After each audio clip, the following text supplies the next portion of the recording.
Sir अपने पास practice questions में question number 35 पर आए। आपके पास जो IFRS 15 के प्रैक्टिस क्वेश्चंस आने इसके क्वेश्चन नंबर 35 पर आए। 35 क्वेश्चन नंबर 35 IFRS 15 के एक इलस्ट्रेटिव एग्जांपल है, that is illustrative example number 39।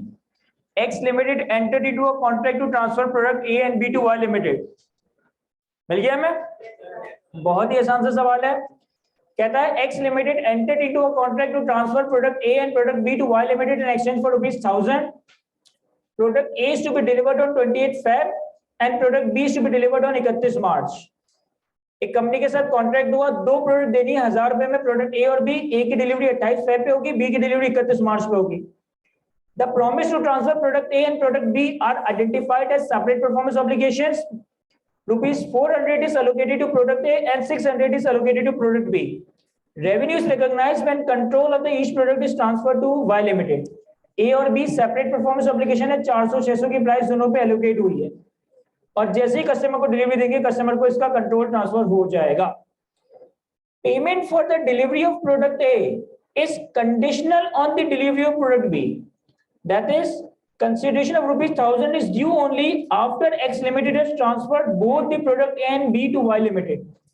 कह रहा है A की डिलीवरी 28 फेब को होगी, लेकिन A के पैसे उसी वक्त मांग सकता हूं जब B डिलीवर कर दूंगा, यानी कि A की पेमेंट कंडीशनल है B की डिलीवरी पे।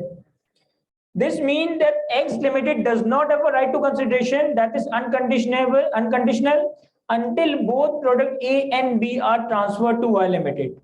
Generalize the above transaction। बहुत आसान सा सवाल है, जल्दी से खुद ही सॉल्व कर लें इसे। यहाँ देखिए सर, मैं सॉल्व करवा देता हूँ इस सवाल को। प्रोडक्ट ए प्रोडक्ट बी, दो प्रोडक्ट हमें डिलीवर करने। ए की प्राइस है 400, बी की प्राइस है 600। ए की पेमेंट कंडीशनल है, ए की पेमेंट कंडीशनल है upon delivery of product B. तो सबसे पहले जब हमने 28 फेब पे प्रोडक्ट ए डिलीवर किया होगा, इस वक्त कोई एंट्री बनाई होगी या नहीं बनाई होगी, और बनाई होगी तो क्या एंट्री बनाई होगी? सर हमने प्रोडक्ट ए का रेवेन्यू रिकॉर्ड कर दिया होगा क्योंकि ए की परफॉर्मेंस ऑब्लिगेशन सेटिस्फाई हो गई, लेकिन पैसे अभी नहीं मांग सकता। पैसे मांगने का राइट कंडीशनल है डिलीवरी ऑफ प्रोडक्ट बी पे। तो कॉन्ट्रैक्ट एसेट रिसीवेबल या contract liability? Sir contract asset debit हो जाएगा। और फिर जब हमने 31 मार्च पे प्रोडक्ट बी को डिलीवर किया, इस वक्त हमारे पास प्रोडक्ट बी का रेवेन्यू रिकॉर्ड होगा कितना सर? 600। अब जैसे मैंने प्रोडक्ट बी डिलीवर कर दिया तो product A as well as product B दोनों के पैसे मांगने का राइट ड्यू हो गया। सर कॉन्ट्रैक्ट रिसीवेबल 1000 रुपए से, और जो मैंने डे 1 पे कॉन्ट्रैक्ट एसेट रिकॉर्ड किया था ये हमारा खत्म हो जाएगा। क्या ये समझ आता है? मैं जल्दी से कॉपी करें तो अगले सवाल पे आता है। क्वेश्चन नंबर 34 पे आता है सर। क्वेश्चन नंबर 34 में दो इंडिपेंडेंट केसेस हैं। Case 1 cancellable contract, case 2 non cancellable contract. थोड़ा सा cancellable contract non cancellable contract समझिएगा। नॉन कैंसिलेबल कॉन्ट्रैक्ट का मतलब है कि दोनों पार्टी जब कॉन्ट्रैक्ट में एंटर हो गई तो वो कैंसिल नहीं कर सकती, अब पीछे नहीं हट सकती। और केस 1 में कैंसिलेबल कॉन्ट्रैक्ट का मतलब यानी कि ऑब्वियसली पार्टीज कैंसिल कर सकती है उस वक्त तक जब तक दो पार्टीज में से कोई एक पार्टी भी अपनी जिम्मेदारी पूरी ना कर दे।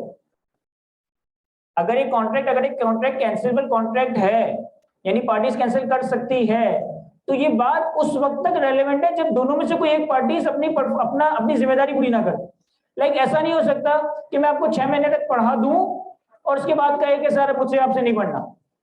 यानी कि मैं आपको एक प्रोडक्ट डिलीवर कर दूं और उसके बाद मैं कहूं कि भाई कॉन्ट्रैक्ट कैंसिल, प्रोडक्ट अब मैं वापस नहीं दे रहा, पैसे भी नहीं दे रहा। ऐसा नहीं हो सकता।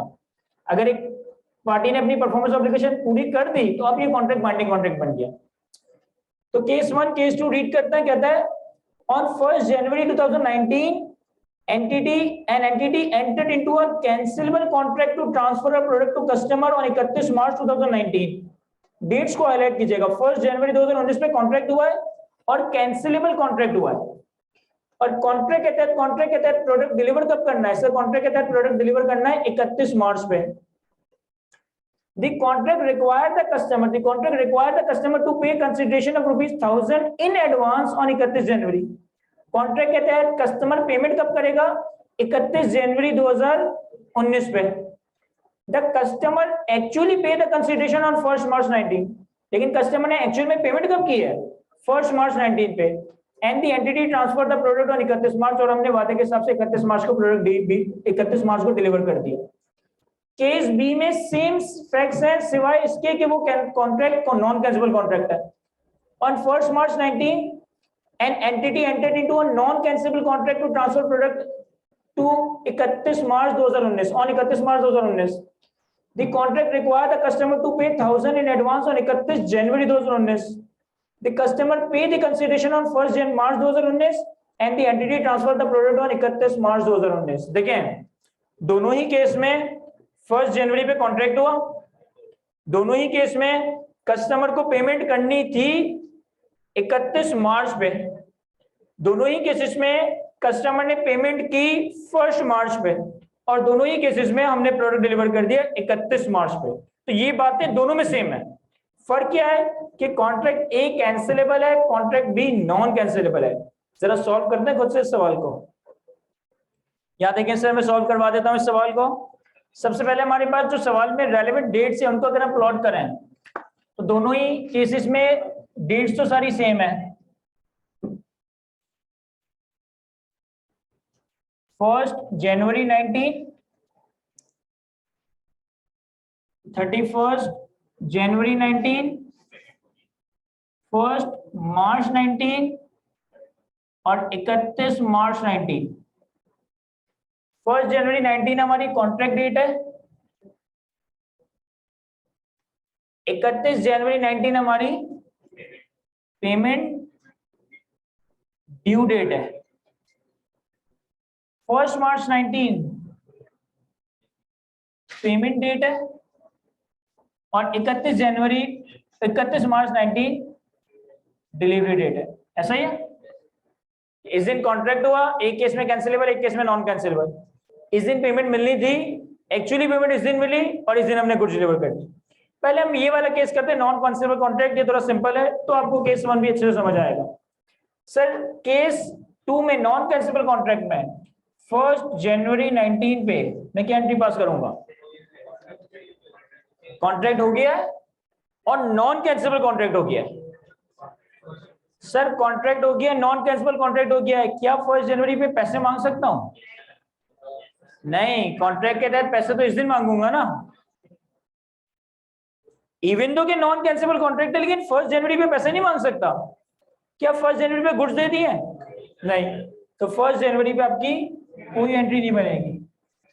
फिर उसके बाद 31 जनवरी 19, इस दिन पैसे मांगे जाने हैं, क्या एंट्री बननी चाहिए?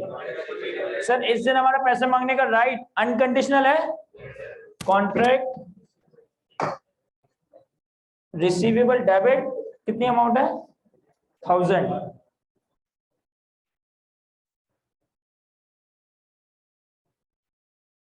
क्रेडिट क्या करेंगे? रेवेन्यू। क्रेडिट क्या करेंगे?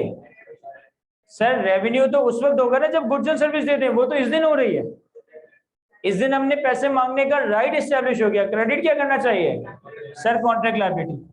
पैसे मांगने का राइट एस्टैब्लिश हो गया, लेकिन परफॉर्मेंस ऑब्लिगेशन फ्यूचर में सेटिस्फाई होगी। फिर उसके बाद 1 मार्च को उसने पेमेंट कर दी, कैश डेबिट होगा। क्रेडिट क्या होगा? Sir contract receivable. तुम्हें समझ आ रहा है लड़के? सर किसी को ना समझ आ रहा हूं मुझसे पूछ लीजिएगा, जो लास्ट रो में बैठे हुए सबसे कॉर्नर में। सर फाइनली फिर 31 मार्च 19 पे हमने गुड्स भी डिलीवर कर दिए। अब क्या एंट्री बननी चाहिए? सर हमारी contract liability debit, revenue credit हो जाएगा। अब अगर ये समझ आता है तो कैंसिलेबल कॉन्ट्रैक्ट थोड़ा समझना आसान होगा। सर केस 1 में हमारा कॉन्ट्रैक्ट हुआ था इसी दिन पेमेंट मांगनी थी, इसी दिन पेमेंट मिली और इसी दिन डिलीवरी हुई। लेकिन फर्क ये है कि यहाँ पे कॉन्ट्रैक्ट कैंसिलेबल कॉन्ट्रैक्ट है। सबसे पहले 1 जनवरी 19 पे क्या एंट्री बनाऊंगा? कुछ भी नहीं। 31 जनवरी 19 पे क्या एंट्री बनाऊंगा? 31 जनवरी पे कोई एंट्री बनेगी? नहीं सर। लेकिन सर 31 तारीख को तो पैसे मांगने थे, लेकिन कॉन्ट्रैक्ट कैंसिलेबल है ना सर। 1 मार्च को इसने पैसे दे दिए, अब कोई एंट्री बनेगी? यस, अब कैश तो डेबिट हुआ है, क्रेडिट क्या होगा सर? Contract liability. जबरदस्त। और फिर हमने 31 मार्च 19 पे गुड्स दे दिए, तो contract liability debit revenue credit. बस एक लास्ट बात डिस्कस करना, उसके बाद ऑफ करते हैं। हमने आज की क्लास में 3 टर्म्स देखी, हमने आज की क्लास में 3 टर्म्स देखी। One is called contract receivable, second one is contract asset, and third one is contract liability. अगर इन तीनों चीजों की जिंदगी का अगला फेज मैं पूछूं तो वो क्या होना चाहिए? क्या मतलब सर? मैं ये कह रहा हूं कि तुम्हारे पास अगर कॉन्ट्रैक्ट रिसीवेबल रिकॉर्ड हो तो वो डी रिकॉग्नाइज होगा। अगर तुम्हारे पास कॉन्ट्रैक्ट एसेट रिकॉर्ड हो तो वो खत्म कैसे होगा? और तुम्हारे पास कॉन्ट्रैक्ट लायबिलिटी रिकॉर्ड हो तो वो खत्म कैसे होगा? सर अगर मेरे पास कॉन्ट्रैक्ट रिसीवेबल रिकॉर्ड होता है तो वो कैश ही की फॉर्म में खत्म हो सकता है। अगर मेरे पास कॉन्ट्रैक्ट एसेट स्टार्ट हो रहा है तो ये किसमें या इसकी लाइफ का नेक्स्ट फेज क्या होगा? Sir contract asset is conditional, तो जब वो कंडीशन पूरी होगी तो आपका ये कंडीशनल राइट से अनकंडीशनल होगा, और ये कंडीशनल राइट से अनकंडीशनल राइट होगा, तो ये कॉन्ट्रैक्ट रिसीवेबल होगा। और इस केस में क्या होगा? जबरदस्त सर, ये हमारा रेवेन्यू बनना है। कौन सी वाली बात दोबारा बताऊं सर? पहले contract receivable is your unconditional right. आपने अगर कॉन्ट्रैक्ट रिसीवेबल रिकॉर्ड कर लिया, अनकंडीशनल राइट रिकॉर्ड कर लिया, तो ये खत्म उसी वक्त होगा जब कस्टमर आपको पेमेंट कर देगा। Contract asset is your conditional right. आपके पैसे मांगने का हक तो है, लेकिन वो डिपेंडेंट है, कंटिंजेंट है, कंडीशनल है। तो जब वो कंडीशन पूरी होगी तो आपका कंडीशनल राइट अनकंडीशनल हो जाएगा, यानी वो कॉन्ट्रैक्ट एसेट से कॉन्ट्रैक्ट रिसीवेबल बन जाएगा। और contract liability is the payment in advance. ये पेमेंट एडवांस ड्यू हो गई, किसके अगेंस्ट? फ्यूचर के गुड्स एंड सर्विसेज के अगेंस्ट। तो जब आप वो सर्विसेज या गुड्स दे दोगे तब आपका कॉन्ट्रैक्ट लायबिलिटी रेवेन्यू में क्रेडिट हो जाएगा। मैंने जो एग्जांपल्स बनाई, मैंने जो 2 सवाल सॉल्व करवाए, अगर इन तुम एग्जांपल में और सवालों में देखोगे ना, ये चीजें अगर बन रही है ना तो ये खत्म इसी तरह हो रही होगी। अगर कॉन्ट्रैक्ट रिसीवेबल है तो वो कैश मिलने पे ही खत्म हो रहा होगा। अगर कॉन्ट्रैक्ट एसेट है तो कॉन्ट्रैक्ट एसेट कंडीशन के पूरे होने पे रिसीवेबल बन रहा होगा।